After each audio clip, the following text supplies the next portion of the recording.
6-7 வயசு பொடியன். 2ஆம் ஆண்டு 3ஆம் ஆண்டு படிக்கிறான். ஸ்கூல் போற பொடியன்.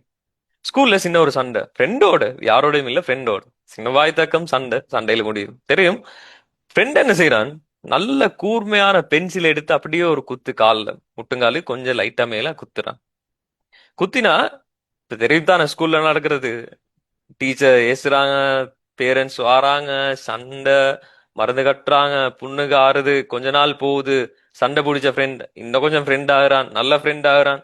ஆனா அந்த கால்ல குத்திப்பட்ட வருத்தம் மட்டும் குறையல. கொஞ்ச நாள் லேஸ் ஆகிட்டு திரும்ப வருத்தம் திரும்ப தொடங்கிட்டு. டாக்டர் கிட்ட போறாங்க, பெயின் கில்லர் கொடுக்குறான். பெயின் கில்லர் குடிச்சோன்னு மருந்து குடிச்சோடனே வருத்தம் குறையுது. திரும்ப பெயின் கில்லர்ஸ், வருத்தம் குறையுது. திரும்ப வலி வருது, பெயின் கில்லர்ஸ், வருத்தம் குறையுது. திரும்ப வலி வருது, பெயின் கில்லர்ஸ், வருத்தம் குறையுது. இப்படி போயிட்டு கொண்டே இருக்கு. என்ன இது தொடர்ந்து வருத்தம் நிக்குது இல்லன்னு சொல்லி சேனல் பண்றாங்க டாக்டர் உண்டு. டாக்டர் சொல்றாரு, சஜஸ்ட் பண்றாரு ஸ்டோரியை கேட்டுட்டு, let's take an x-ray. X-ray ஒன்று எடுத்து பார்ப்போம் என்ன செய்யுதுன்னு சொல்லி, என்ன ரிசல்ட்ஸ்னு சொல்லி எக்ஸ்ரே எடுத்து பார்ப்போம். எக்ஸ்ரே ஒன்று எடுத்து பார்த்தா பென்சில் அந்த கூர் பகுதிக்கு தானே, அது மட்டும் அந்த ஆப்ஜெக்ட் மட்டும் உள்ளுக்கு நின்று இன்ஃபெக்ஷன் ஆகி சலம் கட்டி அது வந்து வருத்தம் ஆகுது.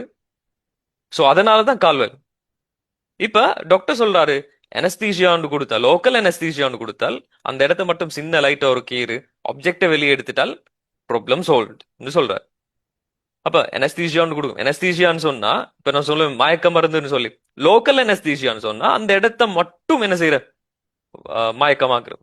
இப்ப சொல்லுவோம் பல்லு கலட்ட போக்குல வந்து அந்த பல்லு ஈக்கிற இடத்துல மட்டும் என்ன செய்வாங்க, அந்த கலட்ட வேண்டிய பல்லுக்குரிய ஏரியாக்கு மட்டும் அந்த நர்வ்ஸ வந்து தூக்கமாக்குறதுக்கு, அந்த நர்வ்ஸ் ஃபீலிங்ஸ் இல்லாமக்கிறதுக்கு அந்த இடத்துக்கு மட்டும் கொடுப்பாங்க.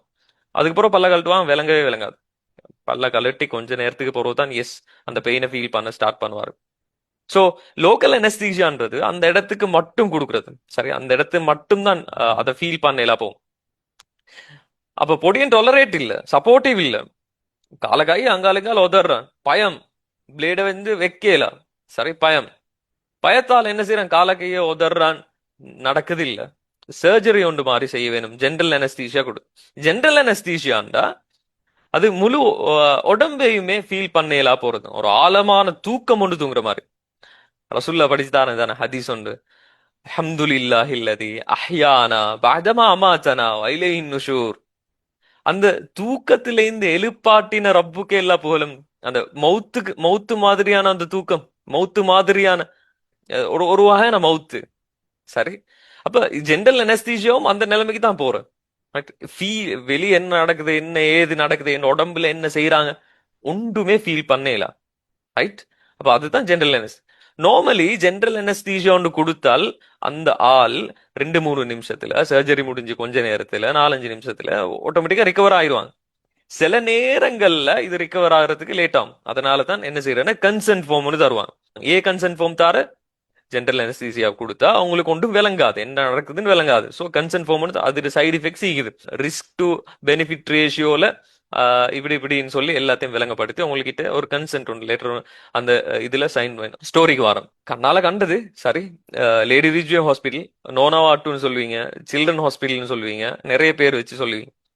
ஸோ ஜென்ரல் அனஸ்தீசியா ஒன்று கொடுத்து ஜென்ரல் ஆபரேஷன் தியேட்டர்ல சர்ஜரி ஒன்று நடக்குது. அந்த கால்ல உள்ளுக்கு இருந்த அந்த பென்சில்ட அந்த கூரை வெளியெடுக்கிறதுக்கான ஒரு மைனர் சர்ஜரி ஒன்று நடக்குது.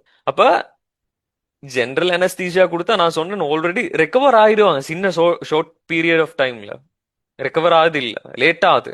சில ஆட்கள் அப்படி ஸ்டோரிஸும் மீக்குது, சரியா 4-5 நாள் ரெக்கவர் ஆகாம இந்த கதைகள் கேட்டா சொல்லுவாங்க. அந்த அஸ்ஹாபுல் கஹ்ஃப்ல குகைவாசிகளை பத்தி ரப்பு சொல்ல போக்குல ஒரு சின்ன சம்பவம்னு சொல்றானு. அவங்க வந்து நினைச்சாங்க கொஞ்ச நேரம் தான், ஒரு நாள்ல கொஞ்ச நேரம் தான் தூங்கிப்போம் அப்படின்னு நினைச்சாங்களே. அத மாதிரி இப்ப 4-5 நாள் தூங்கிப்பாரு இந்த ஜென்ரல் அனஸ்தீசியா எடுத்தால். ஆனா நினைச்சுப்பாரு ஒரு 2-3 ஹவர் தூங்கின மாதிரி, அந்த ப்ரொசீஜர் முடிஞ்ச ஒரு 2-3 ஹவர் முடிஞ்ச மாதிரி ஃபீல் ஆகும். 4-5 நாள் போயிட்டே. சோ அந்த மாதிரியான ஒரு சினாரியோ தான் ஜென்ரல் அனஸ்தீசியா கொடுத்தால் முழு உடம்புமே என்ன செய்யாது, ஃபீல் ஆகுது. அந்த ஆழமான தூக்கத்துக்கு போற மாதிரி ஒரு நிலைமை வரும். இப்ப அதுல இருந்து ரிகவர் ஆகணும். அனஸ்தெட்டிக் டாக்டர் வந்து கிட்டே நிப்பாரு, அது ப்ரொசீஜர் செய்யறதுக்கு. எல்லாரும் மயங்கி நிக்கிறாங்க. பொடியன் 2-3 நிமிஷம் தாண்டி 20-30 நிமிஷம் தாண்டுது, இன்னும் ரெக்கவர் ஆகல. அப்நார்மல் ஃபைண்டிங்ஸ் ஒன்றும் இல்ல, மூச்சுல பிரச்சனை இல்ல, ஆக்சிஜன் ரேட் எல்லாம் நல்லா தான் இருக்குது. சரி, எந்த விதமான பிரச்சனையும் இல்ல. ஆனா உணர்வு திரும்பல. உணர்வு திரும்பல. ஆனா இங்கதான் ஒரு ஒரு அழகான விஷயம் உண்டு இங்க பாருங்க. ரூஹ் உடம்புல இருக்கிற ரூஹ். சோ மூணு விஷயங்கள் இருக்கேன்னா எங்ககிட்ட உடம்புல ஆன்மான்னு ஒன்று இருக்குது, உயிர்னு ஒன்று இருக்குது, உடம்புன்னு ஒன்று இது மூணும் சேர்ந்து தானே நாங்க. அப்ப இப்ப பாருங்க, அந்த உடம்புல உசுறு இருக்குது தானே. அந்த உடம்புல உசுறு இருக்குது, பிரீத் பண்ணுது, அது ஒர்க் பண்ணுது, ஹார்ட் பீட் இருக்குது, எல்லாம் வேலை செய்யுது. ஆனா அங்க ஒன்று குறையுது என்ன? ஆன்மா. அந்த அந்த ஆன்மா வேக்கப் ஆகல. பொடி வேக்கப். பொடி உசுரோடு தான் இருக்குது, ரைட், உசுரும் இருக்குது. ஆனா ஆன்மா வேக்கப் ஆகல. சப்ஜெக்ட் கேளுங்க. இப்பதான் ஸ்டோரியில மெயின் பாட்டுக்கு வரோம்.